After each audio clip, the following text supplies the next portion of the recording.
একাত্তরের মহান মুক্তিযুদ্ধে শহীদদের প্রতি শ্রদ্ধা জানাতে সাভারে জাতীয় স্মৃতিসৌধে যাবেন নতুন রাষ্ট্রপতি মির্জা ফখরুল ইসলাম আলমগীর। সকাল 9:30টায় জাতীয় স্মৃতিসৌধে পুষ্পস্তবক অর্পণের কথা রয়েছে তার।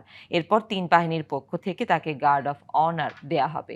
শ্রদ্ধা নিবেদন শেষে মির্জা ফখরুল ইসলাম আলমগীর মিন্টু রোডের সরকারি বাসভবনে ফিরবেন। পরে তিনি গুলশানের বাসভবনে যেতে পারেন। এদিকে রবিবার সকাল 10:50 মিন্টু রোডের সরকারি বাসভবন থেকে বঙ্গভবনের উদ্দেশ্যে রওনা হবেন রাষ্ট্রপতি। বঙ্গভবনের 2 নম্বর গেটে পৌঁছানোর পর তাকে দেয়া হবে রাষ্ট্রীয় গার্ড অফ অনার। এরপর বঙ্গভবনে নিজ কার্যালয়ে যাবেন নতুন রাষ্ট্রপতি মির্জা ফখরুল ইসলাম আলমগীর। বৃহস্পতিবার রাষ্ট্রপতি নির্বাচনের 255 ভোট পেয়ে বিজয়ী হন বিএনপির প্রার্থী মির্জা ফখরুল ইসলাম আলমগীর। নগদ নিয়ে এলো হার না মানা হার অফার। সর্বনিম্ন 10,000 টাকা রেমিটেন্স নগদে পাঠালে থাকছে স্বর্ণের হার জেতার সুযোগ।